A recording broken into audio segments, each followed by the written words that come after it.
Sa magano lang ako ng mga stories about working on TV, no. Para to sa mga masscom na nagte-take ng kanilang course ngayon at nangangarap na maging isa sa empleyado ng TV network, TV program o kaya sa mga YouTube channel o mga private company, di ba? Mga ganyan. So kung gusto niyo makapag-work sa mga ganyang sa ganyang industry, no, siguro dapat malaman niyo na rin kung ano yung mga stories behind working on TV, no.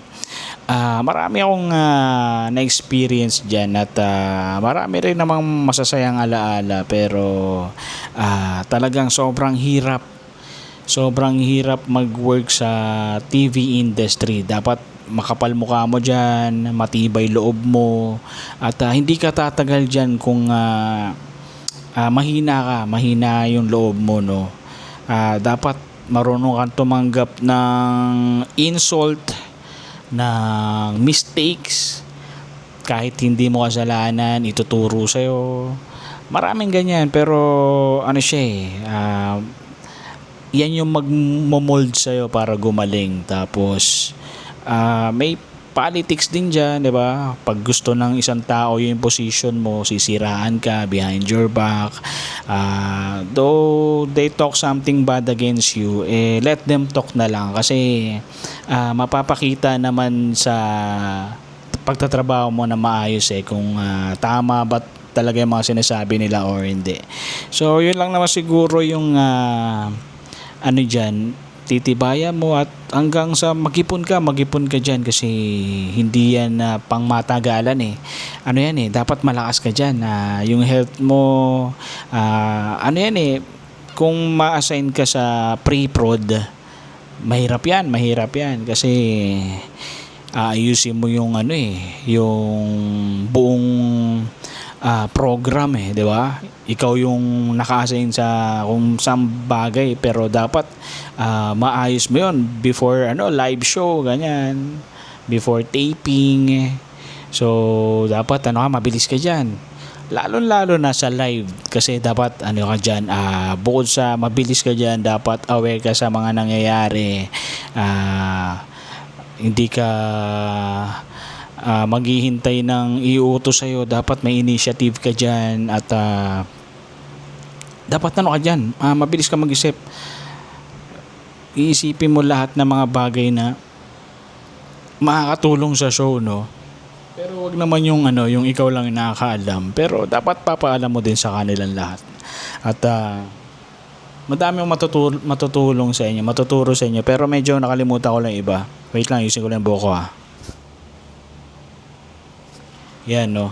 At sa post-prod, medyo lang siya, easy lang siguro. Hindi naman ako nasa doon, pero syempre post-prod, editing na lang yan. Wala akong masyadong idea yan, pero chill na lang yan, kasi tapos na yung show, di ba? Tapos na yung live show, after yan uwian na, di ba? So yun lang naman siguro yung masasabi ko sa inyo. Marami ang istorya dyan. Kung ang habol mo lang dyan maging sikat, maging humarap sa camera someday, swertihan na lang talaga yan, no.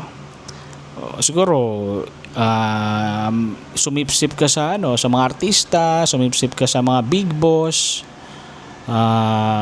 Pero kung meron ka talagang angking talento, sobrang galing mo, at binigay sa iyo yan ni Lord, no, talagang iangat ka niya. Kahit sino pa yung may gagamitin si Lord na tao para sa iyo, no.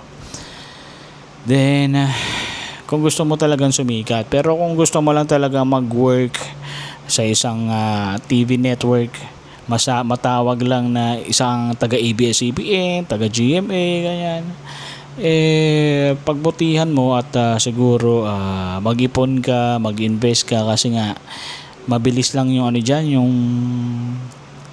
yung buhay dyan, no. Pag medyo hindi gumaganda yung takbo ng TV program nyo, baka malipat ka sa ibang TV program o kaya may ma-assign ka sa labas hanggang sa may makuha na sila na ibang mas magaling sa'yo, di ba? So ano yan, pagalingan dyan guys, no? Pagalingan. At ang di nyo napapansin, no? Mas pinipili nila yung mga fresh grad kasi ito yung mga bukod sa hindi sila nagrereklamo, ano sila, oo lang ng oo yan.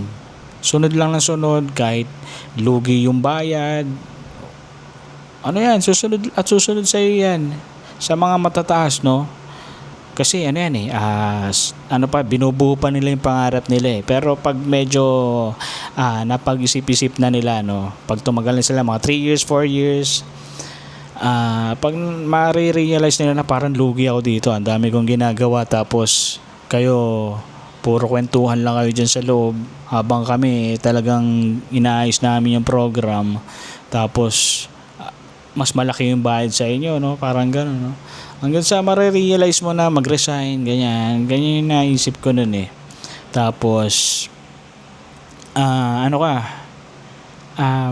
yun, siguro magkakaroon ka na maraming connection dyan, pero hindi mo rin naman magagamit lahat dyan kasi may mga buhay din yung mga yan di ba? Lalo na kung wala naman talaga sila matutulong sa'yo, bakit ka pa nila pag-aaksayaan ng panahon o kaya bakit mo pa sila pag-aaksayaan ng panahon, no? So ang talaga dyan, nahanap ka ng kaibigan mo dyan. At ang dito, no, wag mo kakaibiganin lahat kasi may mga dyan may mga traidor, ganyan. Sisiraan ka o kaya gagawan ka ng issue, di ba? Yun lang naman siguro yung dyan, no. Kung gusto mo naman talaga maging boss dyan, wag mo nang pangarapin kasi masyadong masikip, masyadong maliit yung mundo ng TV industry. Kasi nila yung mga nasa taas, sila na yan habang buhay, no. Di ba? Unless kung gagawa ka ng sarili mong TV station, kita mo nga, no, yung isang TV station na wala na ng franchise, nakabalik pa, di ba? So ganun sila kalakas, di ba? Kaya imposibleng magkaroon pa ng isang malakas na TV station, no, bukod sa ABS saka sa GMA. Yung TV5 medyo lumalaban, pero alam mong pang lang sila, pang third place, ganyan. So yun, siguro kung gusto mo maging director, mag-ipon ka, hanap ka ng producer mo, hanap ka ng writer mo, script writer mo, hanggang sa buuin mo yung production team mo, tas gawa ka ng movie. Pero kasi din talaga, palakasan din kasi sa MMFF at talagang magpapakawala ka ng pera dyan para masabing isa ka ng magaling na director. Medyo naiinggit ako sa era ng mga Chito Ronyo, Joel Lamangan, yung mga ganyan, kasi talaga sobrang gagaling na mga director na yun. Nahubog sila sa mga sa mga nagawa nilang pelikula hanggang sa talagang sumikat sila. Nakagawa pa sila ng mas magagandang pelikula, no? Pero ngayon kahit sino na lang pwedeng tawagin director di ba? Parang siya nagiging na lang sige, director ako, tawagin niyo ang director, parang gano'n na lang, wala na siyang dapat may proof, ba yung ginawa mo, bakit ka tinawag na director, yung dinirect mo, di ba? Hindi yung director ka agad kahit wala ka pa namang isa lang yung nagagawa mo, ganyan. Tapos pinost mo lang sa Facebook, director ka na. Pwedeng content creator, yan, pwede. Pero yung tatawagin mo yung sarili mong director, parang nakaka din yan sa mga taong nag-aral ng masscom, ng film directing, inalam nila yung terminologies, lahat-lahat ng bagay, nakipag-usap sila sa mga magagaling na director, nagpaturo sila bago sila nag-direct. 'di ba? Naging production assistant mo na sila, naging researcher, inalam nila lahat ng mga bagay, pati cameraman, naipagkwentuhan siya, nagpapaturo siya sa direktor, ganyan. So, yun yung matatawag na direktor talaga, no? Ang dami niyang na-direct na episodes,